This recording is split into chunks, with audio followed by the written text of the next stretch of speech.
Dunia hari ini bukan lagi soal siapa yang paling maju, tapi siapa yang paling siap berperang. Ketegangan demi ketegangan mulai terasa di setiap sudut bumi. Konflik lama belum selesai, konflik baru sudah muncul.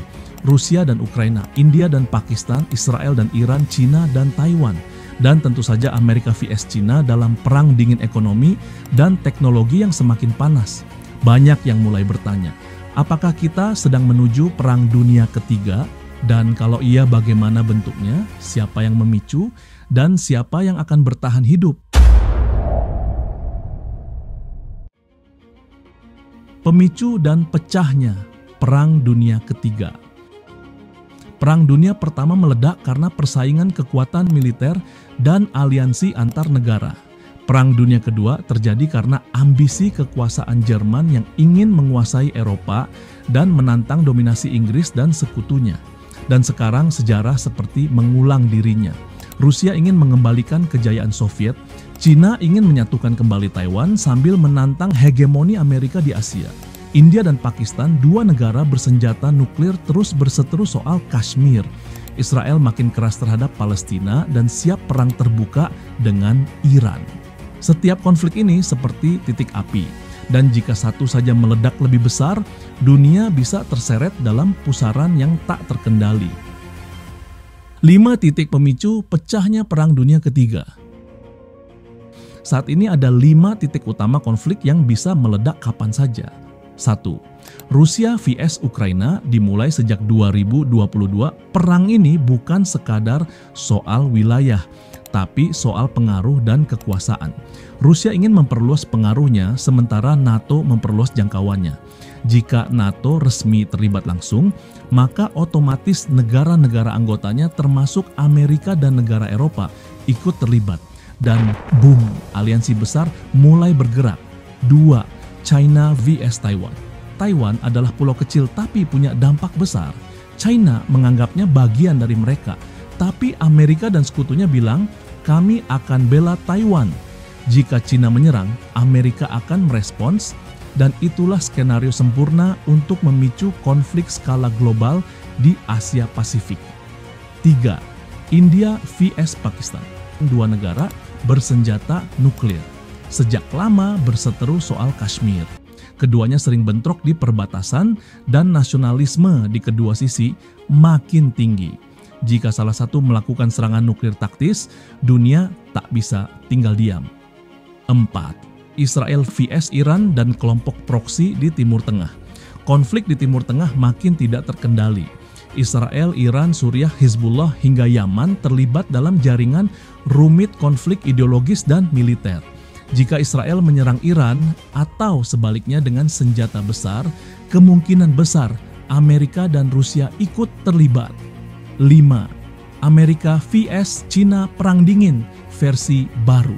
Walau belum ada tembak-tembakan, ketegangan ekonomi dan teknologi antara dua negara ini sudah mencapai titik didih. Amerika blokir chip AI untuk China. Cina balas dengan boikot dan proyek ekonomi raksasa. Ini bukan cuma perang dagang, tapi perang pengaruh dan hegemoni global. Perang dagang adalah awal dari perang nyata. Perang tidak selalu diawali oleh tembakan, kadang dimulai dari perang ekonomi. Kalau kamu pikir perang cuma soal tentara dan tank, kamu salah besar. Zaman sekarang, perang bisa dimulai bukan dengan tembakan, tapi dengan tarif impor, blokir chip, dan larangan ekspor. Itulah yang terjadi hari ini.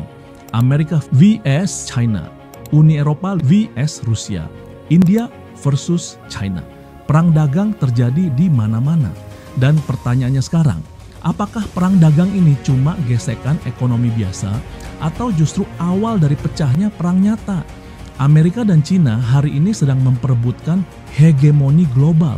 Siapa yang kuasai teknologi, dia akan kuasai ekonomi dunia. Dari chip AI, jaringan 6G, sampai jalur perdagangan internasional. Cina membangun One Belt One Road, jalur dagang yang menghubungkan Asia ke Eropa dan Afrika. Amerika membalas dengan sanksi dagang, perang tarif, pembatasan teknologi, dan menjalin aliansi militer seperti AUKUS dan Quad. Ini bukan cuma soal bisnis, ini soal dominasi global. Dan sejarah sudah membuktikan perang dagang yang tak terselesaikan seringkali berakhir di medan perang nyata.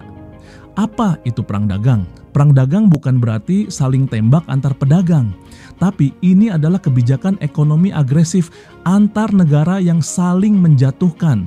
Contohnya, Amerika menaikkan tarif barang dari Cina. China membalas dengan menaikkan tarif untuk produk Amerika. Uni Eropa melarang produk energi dari Rusia. Rusia memotong pasokan gas ke Eropa. Ini bukan soal untung rugi biasa, tapi soal dominasi global. Kenapa negara saling serang lewat ekonomi? Di masa lalu, negara saling rebut wilayah. Sekarang, negara saling rebut pasar, teknologi, dan pengaruh. Kenapa? Karena menguasai ekonomi berarti menguasai dunia. Contoh nyata, Amerika tidak ingin Cina mendominasi pasar teknologi. Cina ingin mengakhiri dominasi dolar. Rusia ingin keluar dari sistem keuangan barat. India ingin mandiri secara ekonomi. Dan semuanya saling dorong satu sama lain dengan cara paling modern, yaitu perang dagang. Apakah ini mirip Perang Dunia II? Di tahun 1930, dunia menganggap Hitler cuma ancaman lokal. Tapi ketika dia menyerbu Polandia, semuanya terlambat. Sekarang banyak yang membandingkan situasi China dengan Taiwan atau Rusia dengan Ukraina sebagai Ceko dan Polandia di era modern. Negara-negara besar saat ini sedang membangun koalisi. Persenjataan meningkat drastis dan retorika politik makin ekstrim. Semua terasa familiar. Seolah kita berada di tahun 1938 hanya menunggu percikan kecil untuk memulai kobaran besar.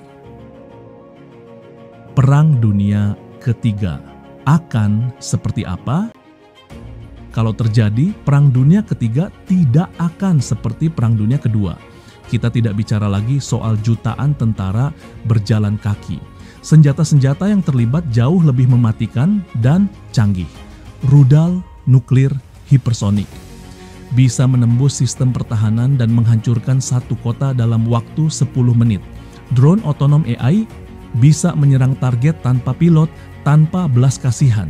Cyber war membuat listrik padam, komunikasi lumpuh, ekonomi runtuh dalam sekejap. Satelit militer bisa menjatuhkan bom dari luar angkasa, senjata biologis dan kimia. Potensi tersembunyi yang belum banyak dibicarakan, tapi ada. Jika semua senjata ini dipakai bersamaan, peradaban manusia bisa runtuh dalam waktu kurang dari 100 hari. Apakah masih ada harapan atau ini tak bisa terhindarkan? Tapi apakah masih ada harapan? Mungkin iya. Banyak pemimpin dunia yang masih percaya pada diplomasi. Masih ada PBB, masih ada suara rakyat yang menolak perang. Tapi belum tentu. Waktu berjalan cepat dan sejarah selalu punya cara untuk mengulang bab gelapnya jika manusia lupa belajar dari masa lalu. Karena perang besar biasanya bukan dipicu oleh satu keputusan besar, tapi oleh kesalahan kecil, ego politik, kesalahpahaman, dan keterlambatan respons.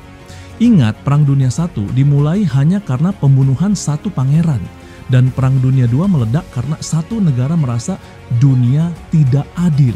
Sekarang lebih banyak negara yang merasa tidak adil, dan lebih banyak senjata yang siap ditembakkan. Perang Dunia Ketiga bukan lagi soal jika, tapi soal kapan. Kita semua hanya pion di papan catur besar yang dimainkan oleh kekuatan global. Dan satu kesalahan kecil bisa mengubah dunia selamanya. Apakah kita siap? Atau hanya tinggal menunggu giliran untuk jadi korban berikutnya?